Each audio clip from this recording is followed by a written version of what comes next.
I never thought much of it. You know, the ritual of stopping by the corner store, grabbing a lottery ticket on a whim, just to join in on this sliver of a dream. The clerk's weary smile, the hum of the refrigerator cooling rows of soda, the soft chime of the door as it swung shut behind me. It was all routine, and that day the air was no different. That ticket sat on my kitchen counter for days, a forgettable slip of paper. It was only during a half-hearted cleaning spree that I even thought to check it. One by one, they matched. First, disbelief, then a rush, a tidal wave crashing through my chest. $1 million. The jackpot. But the money eventually twisted things.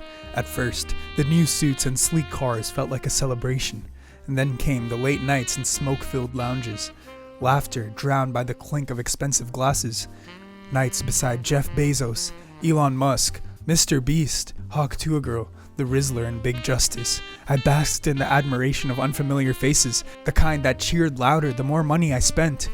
The small-town friends grew distant, their smiles tinged with discomfort. The ones who remained only did so with open palms. Ho ho ho, I'm Jeff Bezos, the founder of Amazon. Mr. Bezos, it's such a pleasure to meet you. Shut the fuck up, child. I only have limited time for peasants like you. And by the way, I just bought a private island and declared it a sovereign nation called Bezoslovenia. Taxes, 0. Laws, optional. The only way you can live there is if you make over $10 million per year. That's awesome, Mr. Bezos. And the national anthem.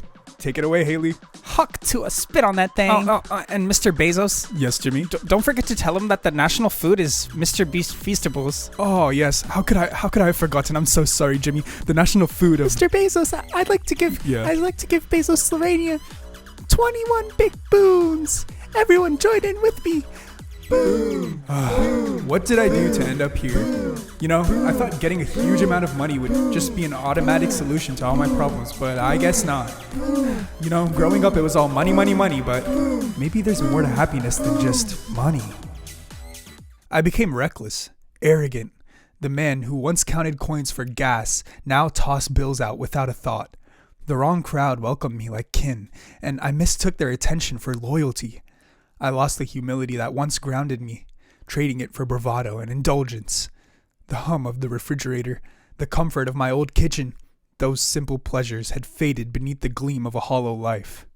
But none of that matters, because I'm rich. I'm rich. Wait a second. Scratch everything I said. Screw humility. I have money, and money is what makes people cool. With no money, you're just a loser. You know, it's funny, people always talk about humility like it's this grand virtue. Stay grounded, they say. Remember where you came from. But why would I want to stay grounded when I've got the sky? I'm rich. I have money. Then there are moments where the shine dulls out, like when you see an old friend struggling, and suddenly that luxury watch doesn't feel like much of a flex. Or when you realize that no matter how high you climb, there's always someone higher, and yet they don't seem to be shouting about it. You know what? I'm turning into a real piece of... Hello, my child. Socrates! What are you doing here? Tell me, my friend, what is it that you know?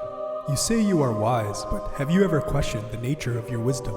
For I, in all my ignorance, know this one truth, that I know nothing.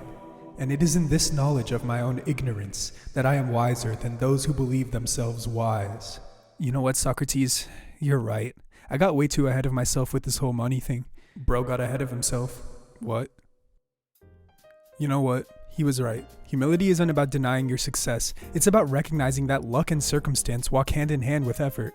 It's the understanding that we're all a few twists of fate away from just trading places. But how do we become more humble? First, start by listening.